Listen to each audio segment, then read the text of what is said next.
자, 여러분 안녕하십니까? 에버랩스입니다. 자, 신년이 되게 되면 이런 기사 많이 나오죠. 저는 항상 이제 그 신문에서 스크랩을 해놓은 기사들이 있는데, 요번에는 화면을 보면서 한번 같이 진행을 해보려고 합니다. 자, 새 부동산 어디로 가긴 어디로 갑니까? 나락으로 가죠, 그죠? 자, 서울 집값은 더 하락을 할 것이다. 이제 바닥을 찍고 반등을 할 것이다. 라고 해서 이제 기사가 나와 있고 그러는데, 항상 그 매스컴이나 이런 데서는요, 이게 중요합니다. 요거 예.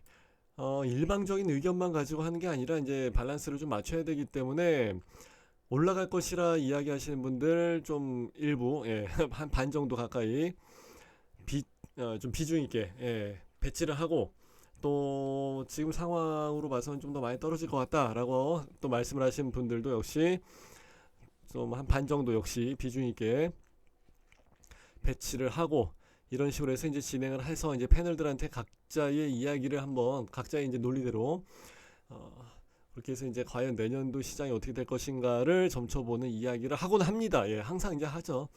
앞으로 이제 구정, 예, 신정에서 구정 사이는 계속 이런 얘기를 많이 합니다. 그리고 크리스마스 때에서부터 이런 얘기를 이제 많이 진행을 하는데 부동산 전문가 7명에게 이제 물어봤는데 5명은 계속 이제 하락을 할 것이다. 이렇게 해서 이야기를 했고요. 최소 3% 이상 하락을 한다. 좀 세게 많이 빠진다. 이제 그런 얘기죠.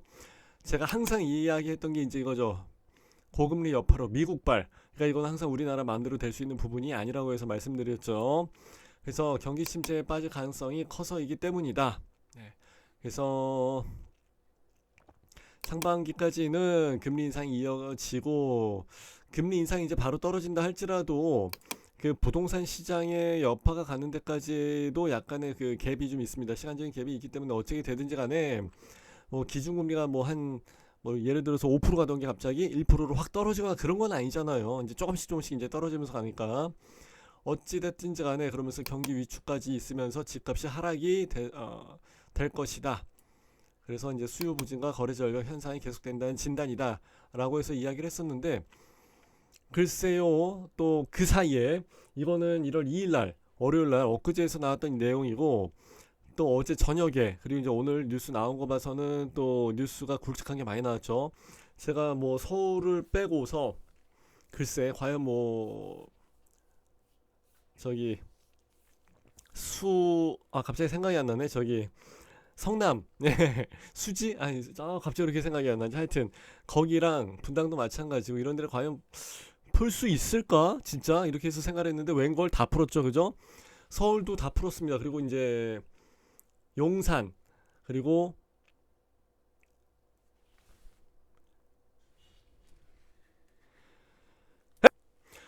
용산하고, 그리고 이제 강남 상구 있죠. 서초, 송파, 강남. 예, 얘네들만 빼놓고서, 예, 3 플러스 1이네. 얘네들 빼놓고서 결국은 다 풀었더라고요. 그래서, 설마 서울을 풀까 했었는데 그래도 야 풀었습니다 진짜. 그만큼 집값에 대한 뭐 경기에 대한 하방이 상당히 심하지 않는가 이렇게 해서 많이 보고 있었던 것 같아요. 예. 그리고 이제 여기는 10%까지 그러니까 3%가 아니라 10%까지도 내릴 수 있다는 의견도 나왔다고 하는데 아마 이 얘기는 보시면서 지금 뭐 30% 이상 빠졌다 반토막이 났다 이런 얘기도 나오고 그러는데 3%는 뭐고 10%는 뭐야 이렇게 생각하실 수도 있는데 요거는 그 서로 이제 보는 그 기준점이라고 해야 되나 이제 거의 조금은 다릅니다. 예. 지난해 7.2% 하락보다 낙폭이 클 수도 있다는 얘기다. 요건 지난해가 7.2%밖에 하락을 안 했어. 그러니까 이제 3% 받다는 거는 그나마 이제 감소세가 조금 덜해질 거란 얘기고 10% 받다는 얘기는 지난번보다도 훨씬 더 이제 가중치가 될 거다. 더 급속하게 내려갈 거다. 이제 이런 얘기를 하는 거죠. 정부 정책의 역효과 항상 이제 역설이라는 게 나오죠. 경제학에서는 역설이 굉장히 강합니다. 그리고 이제 미분양 급증, 건설사, 연쇄 도산 이거는 제가 이제 이때도 말씀을 드렸죠. 건설사 PF발 예. 이렇게 되면 진짜 IMF 다시 한번 갑니다. 이렇게 어게인 IMF 이렇게 해서 방송을 했던 기억도 납니다. 자, 누가 어떤 얘기를 했는지는 뭐 중요하지 않습니다. 누가 어떻게 해서 뭐 맞췄다 안 맞췄다라는 것은 의미는 없어요. 왜냐하면 그 사이에 또 수많은 변수들이 있기 때문에 뭐 전쟁은 뭐 날 줄 알았나 그죠? 뭐 중국에서 코로나가 나올 줄 알았나 그죠? 그거는 모르는 부분이기 때문에 지금 연초에 지금 현재 그때 당시에 이것도 벌써 어제니까 어제가 다르고 오늘이 또 다르잖아요. 오늘 뭐 다 푼다고 하니까 어떻게 될지 이제 모르는 부분이긴 한데 전셋값 약발도 전셋값 약세도 집값을 끌어내리는 요인이다. 그래서 1% 내지 6%까지 하락을 할 거다라고 해서 이야기를 했는데 전국의 입주 물량은요. 그런 뭐 5.9% 늘었다가 뭐 어디는 뭐 조금 더 뭐 늘었다고 하고 하다 보니까 그거는 여기서 뭐 느는 데다가 이거는 그렇게 의미는 없어요. 그리고 이제 전국 단위이기 때문에 수도권 그리고 이제 서울 여기에서 어떻게 되느냐가 이제 좀 더 다르기 때문에 그거는 그렇게 의미는 없을 것 같고요. 자, 그리고 이제 집값을 상승을 예상을 하시는 분들 얘기도 한번 또 들어봐야죠. 금리 인하 가능성, 예. 이제 올라갈 수 있는 여지는 그렇게 많지는 않은 것 같아. 소비자 물가나 이제 생산성에 대한 이제 그런 부분이 조금 거의 이제 목표치라고 하면 안 되지. 이걸 뭐 누가 목표로 했던 건 아니니까. 많이 올라간 상태니까 속된 말로 이빠이 됐으네. 그렇기 때문에 이제 조금 더 올라가는 한이 있더라도 그렇게 많이 올라가거나 그럴 것 같진 않고 이제는 계속해서 앞으로 추세선 자체가 하방으로 해서 가게 되지 않을까. 그렇게 되면 이제 금리도 우리나라도 이제 좀 더 하방으로 해서 간다든지 할 수 있는 여지가 좀 생기게 될 것 같아요. 그렇기 때문에 조금 기대를 해볼 만 하는 거고요. 정부의 규제 완화 발음이 좀 안 되네. 그리고 이제 정부의 규제 완화책 시행 등도 근거라고 하는데 이게 이제 어제 오늘 나왔던 얘기들이죠. 예. 여기 나왔다. 상반기에 미국 물가가 잡히면 금리는 고점을 찍고 떨어질 것이고 그때 이제 다시 또 수요가 유입이 돼서 집값이 반등할 여지가 있다라는 것들이죠. 자, 그리고 다주택자에 대한 여러 가지 이제 완화책들도 나오고 그리고 이제 대출도 조금 이제 풀리게 될 것 같기는 합니다. 그렇게 해서 말씀을 드리게 되면 1분기가 집값이 바닥이 될 수도 있죠. 예, 이건 제가 지난해에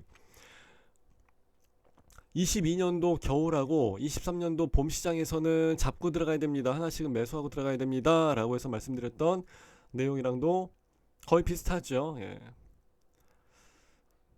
규제 지역 내 다주택자도 집값의 30%까지 대출을 받을 수 있게 된다.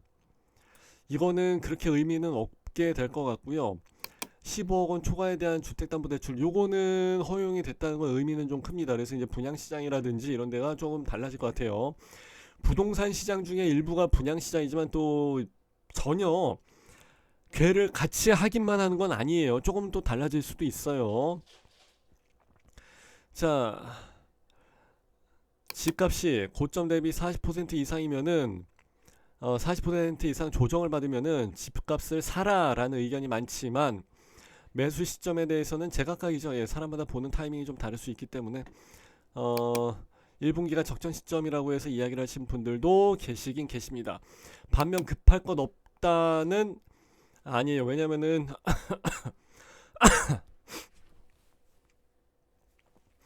올라가기 시작하게 되면 그때는 거의 다 이제 물건들을 다 걷어들이기 때문에 이 시점이 지나가게 되면은 약간 타이밍이 늦은 걸 수도 있어요. 예.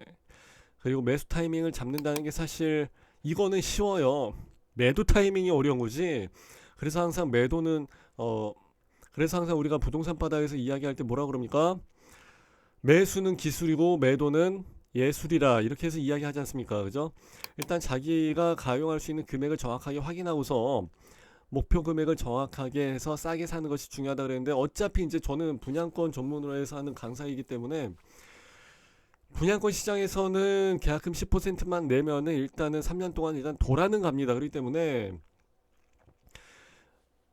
목표 금액으로 해서 이렇게 해서 이야기하는 거랑은 사실은 분양권 시장에서 그 청약 들어가는 거, 분양 들어가는 거랑은 조금은 다른 부분이죠. 그래서 부동산 쪽에서 투자나 투기를 하신 분들도 분양권을 그래서 건드는 거지.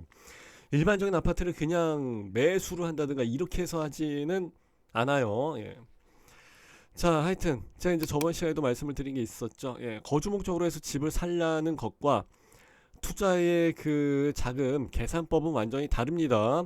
라고 해서 이제 말씀을 드렸는데 어찌됐든지 간에 일단은 전체적으로 봤을 때는 내려가게 될 가능성이 좀 크다. 그리고 반등을 하고서 올라가게 될 가능성도 좀 있다.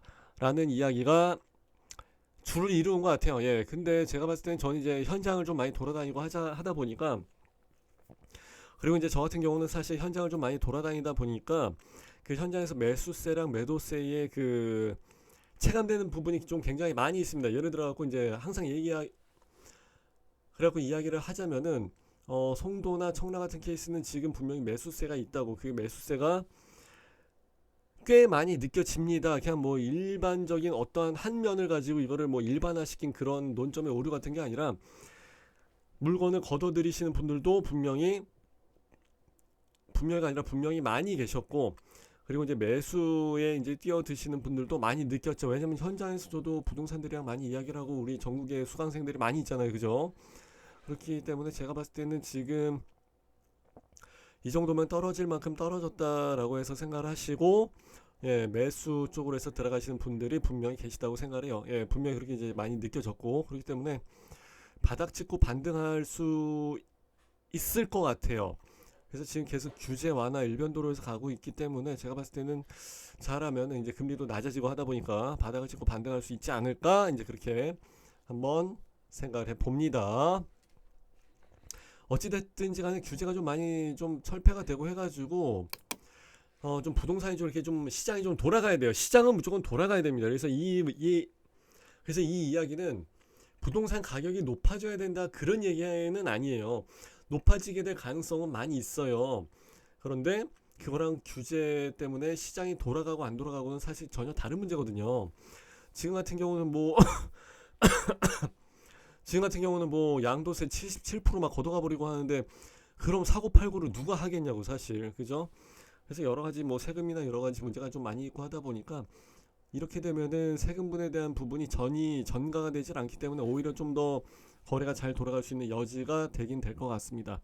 하여튼 하루빨리 부동산이 좀 정상화 돼가지고 거래도 좀 많이 활성화하고 시장이 좀 잘 좀 돌아가고 그랬으면은 좋겠습니다. 자, 이렇게 해서 간단하게 하나 마무리하도록 할게요.